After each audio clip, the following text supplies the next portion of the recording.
ತಮಿಳುನಾಡಿನಲ್ಲಿ ಜನನಾಯಕನ ಅಧಿಪತ್ಯ ಶುರುವಾಗಿದೆ. ನಾಳೆಯೇ ಸಿಎಂ ಆಗಿ ವಿಜಯ್ ಪದಗ್ರಹಣವನ್ನ ಮಾಡ್ತಾರ. ಹಾಗಾದ್ರೆ ಚೆನ್ನೈನ ನೆಹರು ಸ್ಟೇಡಿಯಂನಲ್ಲಿ ವಿಜಯ್ ಪದಗ್ರಹಣವನ್ನ ಮಾಡುವಂತಹ ಸಾಧ್ಯತೆಗಳು ಈ ಒಂದು ಸಂದರ್ಭದಲ್ಲಿ ಹೆಚ್ಚಿನದಾಗಿದೆ.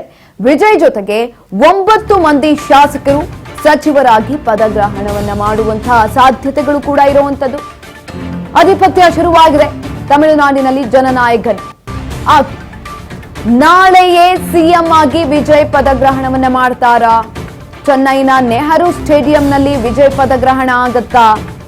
ವಿಜಯ್ ಜೊತೆಗೆ 9 ಮಂದಿ ಶಾಸಕರು ಸಚಿವರಾಗಿ ಪದಗ್ರಹಣವನ್ನ ಮಾಡುವಂತಹ ಸಾಧ್ಯತೆ ಇದೆ.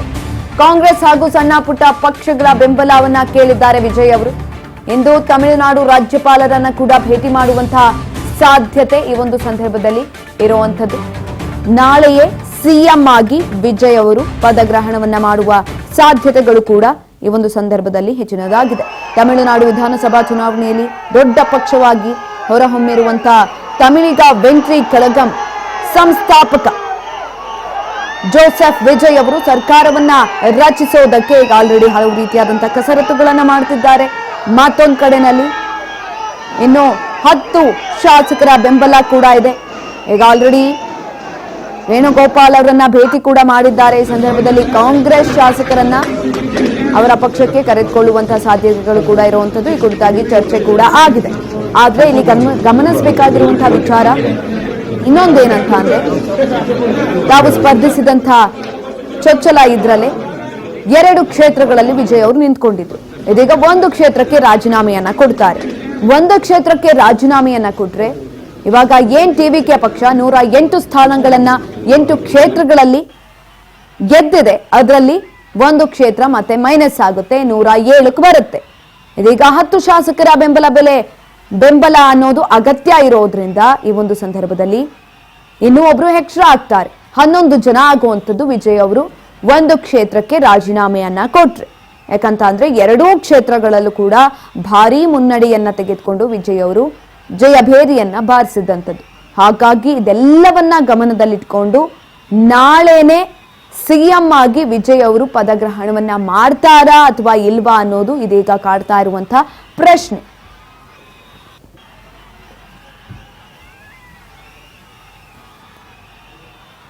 ಇದ್ರ ಬಗ್ಗೆ ಹೆಚ್ಚಿನ ಮಾಹಿತಿಯನ್ನ ತಿಳ್ಕೊಳ್ತಾ ಹೋಗೋಣ. ನಮ್ಮ ಪ್ರತಿನಿಧಿ ಬಸವರಾಜ್ ಹೋಗಾರ್ ಸಂಪರ್ಕದಲ್ಲಿದ್ದಾರೆ. ಬಸವರಾಜ್, ಒಂದ್ ಕಡೆನಲ್ಲಿ ತಮಿಳುನಾಡಿನಲ್ಲಿ ಜನನಾಯಕನಾಗಿ ಅಧಿಪತ್ಯ ಶುರುವಾಗ್ತಾ ಇದೆ.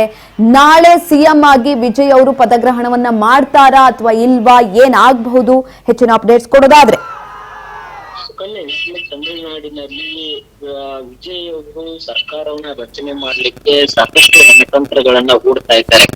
ಈಗ ಅವರಿಗೆ 10 ಶಾಸಕರ ಅವಶ್ಯಕತೆ ಇದೆ. ಹಾಗಾಗಿ ಆ 10 ಶಾಸಕರು ಯಾರೆಲ್ಲ ಬರ್ತಾರೆ ಅನ್ನುವಂಥದ್ದು ದೊಡ್ಡ ಮಟ್ಟಿಗೆ ತೀವ್ರ ಕುತೂಹಲಕ್ಕೆ ಎಡೆ ಮಾಡಿಕೊಡ್ತಾ ಇದೆ. ಆದ್ರೆ ಒಂದಿಷ್ಟು ಸುಳಿವು ಸಿಕ್ಕಿರ್ತಕ್ಕಂಥದ್ದು ವಿಜಯ್ ಅವರು ಕಾಂಗ್ರೆಸ್ ಪಕ್ಷಕ್ಕೆ ಮನವಿ ಮಾಡಿಕೊಂಡಿದ್ದಾರೆ ಅನ್ನುವಂತಹ ಮಾಹಿತಿ ಇದೆ.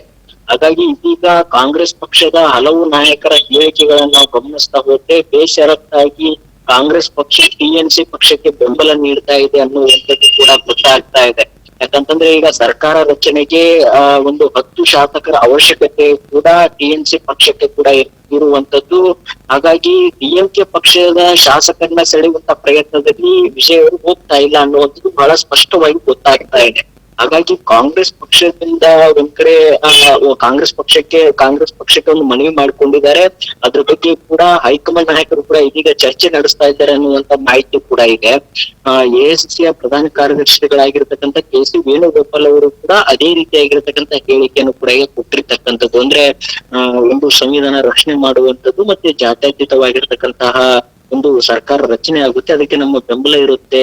ಇದರ ಬಗ್ಗೆ ವಿಜಯ್ ಅವರ ಮನವಿ ಏನಿದೆ ಅದನ್ನ ನಿರ್ದೇಶನವನ್ನ ಹೈಕಮಾಂಡ್ ನಾಯಕರು ತೆಗೆದುಕೊಂಡು ಒಂದು ಸೂಕ್ತ ತೀರ್ಮಾನ ತೆಗೆದುಕೊಳ್ತಾರೆ ಎನ್ನುವಂತ ಮಾತನ್ನು ಕೂಡ ವೇಣುಗೋಪಾಲ್ ಅವರು ಕೂಡ ಹೇಳಿರ್ತಕ್ಕಂಥದ್ದು. ಹಾಗಾಗಿ ಇದನ್ನೆಲ್ಲವನ್ನು ಕೂಡ ಗಮನಿಸ್ತಾ ಹೋದ್ರೆ ಕಾಂಗ್ರೆಸ್ ಪಕ್ಷ ಟಿವಿಕೆ ಪಕ್ಷಕ್ಕೆ ಬೆಂಬಲ ನೀಡುವಂತ ಸಾಧ್ಯತೆ ಇದೆ. ಹಾಗಾಗಿ ವಿಜಯ್ ಅವರು ಈಗಾಗಲೇ ಒಂದು ಸರ್ಕಾರ ರಚನೆ ಮಾಡ್ಲಿಕ್ಕೂ ಕೂಡ ಸಾಕಷ್ಟು ಸಿದ್ಧತೆ ಮಾಡಿಕೊಳ್ತಾ ಇದ್ದಾರೆ ಅನ್ನುವಂತ ಮಾಹಿತಿ ಇದೆ. ನಾಳೆ ಅವರು ಕೂಡ ಸಿಎಂ ಆಗಿ ಪ್ರಮಾಣ ವಚನ ಸ್ವೀಕಾರ ಮಾಡಲಿದ್ದಾರೆ. ಮತ್ತೆ ಅವರ ಜೊತೆಗೆ 9 ಶಾಸಕರು ಸಚಿವರಾಗಿ ಪ್ರಮಾಣ ವಚನವನ್ನು ಸ್ವೀಕಾರ ಮಾಡಲಿದ್ದಾರೆ ಅನ್ನುವಂತಹ ಮಾಹಿತಿ ಕೂಡ ಇದೆ. ಆದ್ರೆ ಸುಕನ್ಯಾ ಆ 10 ಶಾಸಕರನ್ನ ಸೆಳೆಯುವಂತ ಪ್ರಯತ್ನದಲ್ಲಿ ವಿಜಯ್ ಅವರು ಸಫಲತೆಯ ಕಾರ್ಯದಲ್ಲಿದ್ದಾರೆ. ಅದು ಯಾವ ರೀತಿ ತಂತ್ರಗಾರಿಕೆ ರೂಪಿಸ್ತಾ ಇದ್ದಾರೆ ಅನ್ನುವಂಥದ್ರ ಮೇಲೆ ಕಾದ್ ನಿಂತಿದೆ ಸುಕನ್ಯಾ. ಎಸ್ ಬಸವರಾಜ್, ಇನ್ನೊಂದ್ ಕಡೆನಲ್ಲಿ ಈಗ ನಾವು ಗಮನಿಸಬೇಕಾಗಿರುವಂತಹ ವಿಚಾರ ಏನು ಅಂತ ಅಂದ್ರೆ, ವಿಜಯ್ ಅವರು 2 ಕ್ಷೇತ್ರಗಳಲ್ಲಿ ನಿಂತಿರ್ತಾರೆ. 2 ಕ್ಷೇತ್ರಗಳಲ್ಲೂ ಕೂಡ ಭಾರಿ ಮುನ್ನಡೆಯನ್ನ ತೆಗೆದುಕೊಂಡು ಜಯಭೇರಿಯನ್ನ ಬಾರಿಸಿದ್ದಾರೆ. ಇಫ್ ಇನ್ ಕೇಸ್ ಒಂದ್ ಕಡೆನಲ್ಲಿ ರಾಜೀನಾಮೆಯನ್ನ ಕೊಡ್ಲೇಬೇಕು, ಅವಾಗ ಏನಾಗುತ್ತೆ ಅಂದ್ರೆ ಇವಾಗ ಏನ್ 10 ಶಾಸಕರ ಬೆಂಬಲ ಅನ್ನೋದು ಬೇಕಾಗಿದೆ, ಅದು 11ಕ್ಕೆ ಏರಿಕೆ ಆಗುವಂತದ್ದು. ಆ ಸಂದರ್ಭದಲ್ಲಿ ಏನ್ ಮಾಡುವಂತ ಸಾಧ್ಯತೆ ಇದೆ? ಖಂಡಿತ ಸುಕನ್ಯಾ, ಅದನ್ನು ಕೂಡ ಗಮನದಲ್ಲಿಟ್ಟುಕೊಂಡು ಅವರ ಸರ್ಕಾರ ರಚನೆಗೆ ಶಾಸಕರ ಅವಶ್ಯಕತೆ ಇದೆ. ಆ ಒಂದು ಅವಶ್ಯಕತೆಯನ್ನ ಪೂರೈಕೆ ಮಾಡುವಂತಹ ನಿಟ್ಟಿನಲ್ಲಿ ಅವ್ರದೇ ಆಗಿರ್ತಕ್ಕಂಥ ಕೆಲವಷ್ಟು ತಂತ್ರಗಾರಿಕೆಯನ್ನ ವಿಜಯ್ ಅವರು ರೂಪಿಸ್ತಾ ಇದ್ದಾರೆ. ಈಗಾಗಲೇ ಅವರ ಪಕ್ಷದ ಶಾಸಕರ ಜೊತೆ ಒಂದು ಸುತ್ತಿನ ಸಭೆ ನಡೆಸಿದ್ದಾರೆ. ಮತ್ತೆ ಕಾಂಗ್ರೆಸ್ ಪಕ್ಷದ ನಾಯಕರು ಕೂಡ ಮನವಿ ಕೊಟ್ಟಿದ್ದಾರೆ.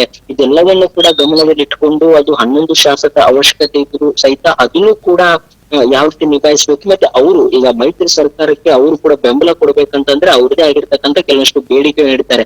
ಸಚಿವ ಸ್ಥಾನ ಕೇಳೋದಾಗಿರ್ಬೋದು, ಈಗ 2 ಸಚಿವ ಸ್ಥಾನ ಕೇಳಿದ್ದಾರೆ ಅನ್ನುವಂತ ಮಾಹಿತಿ ಸಿಗ್ತಾ ಇದೆ. ಅವ್ರು ಏನೆಲ್ಲ ಒಂದು ಬೇಡಿಕೆ ನೀಡ್ತಾರೆ, ಆ ಬೇಡಿಕೆಗೆ ವಿಜಯ್ ಅವರು ಒಪ್ಬೇಕಾಗುತ್ತೆ. ಆ ಒಂದು ನಿಟ್ಟಿನಲ್ಲಿ ಈಗ ಸರ್ಕಾರ ರಚನೆಗೆ ಅವರು ಕೂಡ ಸಪೋರ್ಟ್ ಮಾಡ್ತಾರೆ. ಹಾಗಾಗಿ ವಿಜಯ್ ಅವರಿಗೆ ಶಾಸಕರ ಬೆಂಬಲವನ್ನ ತೆಗೆದುಕೊಂಡು ಸರ್ಕಾರ ರಚನೆ ಮಾಡುವಂತ ನಿಟ್ಟಿನಲ್ಲಿ ಸಾಕಷ್ಟು ಉತ್ಸಾಹದಲ್ಲಿದ್ದಾರೆ. ಮತ್ತೆ ಅದರ ತಕ್ಕಂತೆ ಕೆಲವಷ್ಟು ತಂತ್ರಗಾರಿಕೆ ರೂಪಿಸ್ತಾ ಇದ್ದಾರೆ. ಅದರ ಭಾಗವಾಗಿ ರಾಜ್ಯಪಾಲರಿಗೂ ಕೂಡ ಸರ್ಕಾರ ರಚನೆ ಮಾಡ್ತೇವೆ ಅನ್ನುವಂತ ರೀತಿಯಲ್ಲಿ ಕೂಡ ಪತ್ರವನ್ನು ಕೂಡ ಈಗ ಬರೆದಿದ್ದಾರೆ ಅನ್ನುವಂತ ಮಾಹಿತಿ ಇದೆ.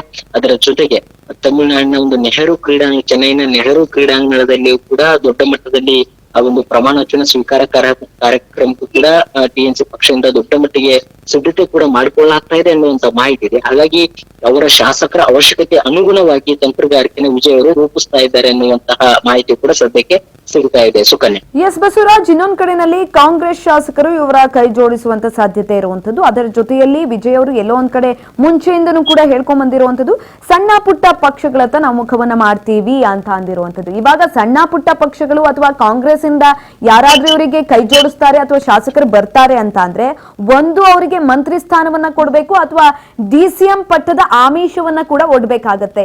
ಯಾವ ಚಾನ್ಸಸ್ ಇದೆ ಇದರಲ್ಲಿ? ಖಂಡಿತ ಸುಖನ, ಯಾಕಂತಂದ್ರೆ ಈಗ ಸರ್ಕಾರ ರಚನೆ ಮಾಡುವಂತಹ ನಿಟ್ಟಿನಲ್ಲಿ ಶಾಸಕರ ಬೆಂಬಲ ಬೇಕಾಗಿದೆ. ಪೂರ್ತಿ ಮೆಜಾರಿಟಿ ವಿಜಯ್ ಅವರಿಗೆ ತಮಿಳುನಾಡಿನ ಜನತೆ ಕೊಟ್ಟಿದ್ರೆ ಇಂತಹ ಪರಿಸ್ಥಿತಿ ಅವರಿಗೆ ಒದಗಲಿಲ್ಲ. ಆದ್ರೆ ಇದೀಗ ಅವರಿಗೆ ಶಾಸಕರ ಅವಶ್ಯಕತೆ ಇದೆ. ಅವರು ಚುನಾವಣಾ ಪೂರ್ವದಲ್ಲಿ ನಾನು ಯಾರ ಜೊತೆ ಕೂಡ ಒಂದು ಮೈತ್ರಿ ಮಾಡ್ಕೊಳ್ಳೋದಿಲ್ಲ ಅಥವಾ ನಾವು ಸಪೋರ್ಟ್ ಮಾಡೋದಿಲ್ಲ, ನಾವು ಸ್ವತಂತ್ರವಾಗಿ ಜನರ ಆಶೀರ್ವಾದ ಸಿಗುತ್ತೆ, ನಾವೇ ರಾಜ್ಯವನ್ನ ಮುನ್ನಡೆಸ್ತೇವೆ ಅನ್ನುವಂತ ನಿಟ್ಟಿನಲ್ಲಿ ಕೂಡ ಅವ್ರದೇ ಆಗಿರ್ತಕ್ಕಂತಹ ಸ್ಟೇಟ್ಮೆಂಟ್ ಗಳನ್ನು ಕೂಡ ಕೊಟ್ಟಿದ್ರು. ಆದ್ರೆ ಇದೀಗ ಅವರಿಗೆ ಜನರು ಅಭೂತಪೂರ್ವ ಬೆಂಬಲ ಅಂದ್ರೆ ಸರ್ಕಾರ ರಚನೆ ಮಾಡುವಷ್ಟು ಕೊಟ್ಟಿಲ್ಲ. ಹಾಗಾಗಿ ಈಗ ಅವಶ್ಯಕತೆ ಏನಿದೆ ಅದನ್ನ ಪೂರೈಸುವಂತಹ ನಿಟ್ಟಿನಲ್ಲಿ ಕಾಂಗ್ರೆಸ್ ಪಕ್ಷದ ಒಂದು ಕದವನ್ನು ಕೂಡ ಬಾಗಿಲನ್ನು ಕೂಡ ತೆರೆಯುವಂತ ಅಲ್ಲಿ ಹೋಗ್ಲಿಕ್ಕೆ ಪ್ರಯತ್ನ ಕೂಡ ಮಾಡ್ತಾ ಇದ್ರೆ ಅವರು ಅವನ್ನ ಕದವನ್ನು ಕೂಡ ತಟ್ಟಿದ್ದಾರೆ. ಹಾಗಾಗಿ ಅವರು ಕೂಡ ಈ ಬಗ್ಗೆ ಚರ್ಚೆ ನಡೆಸ್ತಾ ಇದ್ದಾರೆ. ವಿಜಯ್ ಅವರಿಗೆ ಬೆಂಬಲ ಕೊಡೋದಾದ್ರೆ ನಮ್ಮ ಬೇಡಿಕೆ ಏನು, ಆ ಒಂದು ತಮಿಳುನಾಡಿನ ಕಾಂಗ್ರೆಸ್ ಪಕ್ಷದ ನಾಯಕರು ಏನಿದ್ದಾರೆ ಅವ್ರಿಗೂ ಕೂಡ ಜವಾಬ್ದಾರಿ ಕೊಟ್ಟಿದ್ದಾರೆ, ನೀವೇ ಒಂದು ನಿರ್ಧಾರ ತೆಗೆದುಕೊಳ್ಳಿ ಅನ್ನುವಂಥದ್ದು ಹೈಕಮಾಂಡ್ ನಾಯಕರು ಕೊಟ್ಟಿದ್ದಾರೆ ಅನ್ನುವಂತ ಮಾಹಿತಿ ಸಿಗ್ತಾ ಇದೆ. ಹಾಗಾಗಿ DCM ಪಟ್ಟ ಕೇಳಿದ್ರು ಸಹಿತ ಅದ್ರ ಬಗ್ಗೆ ಕೂಡ ಚರ್ಚೆ ನಡೆಸಬೇಕಾಗುತ್ತೆ, ಅಥವಾ ಕ್ಯಾಬಿನೆಟ್ ನಲ್ಲಿ ಇಂತಿಷ್ಟು ಸಚಿವ ಸ್ಥಾನ ಬೇಕು ಅನ್ನುವಂತಾದ್ರೆ ಅದು ಕೂಡ ಅದನ್ನ ಪರಿಗಣಿಸಿ ವಿಜಯ್ ಅವರು ಮುಂದಾಗಬೇಕಾಗುತ್ತೆ. ಸುಕನ್ಯಾ. ಎಸ್, ಧನ್ಯವಾದಗಳು ಬಸವರಾಜ್ ಹುಗಾರ್ ಹೆಚ್ಚಿನ ಮಾಹಿತಿಗಾಗಿ.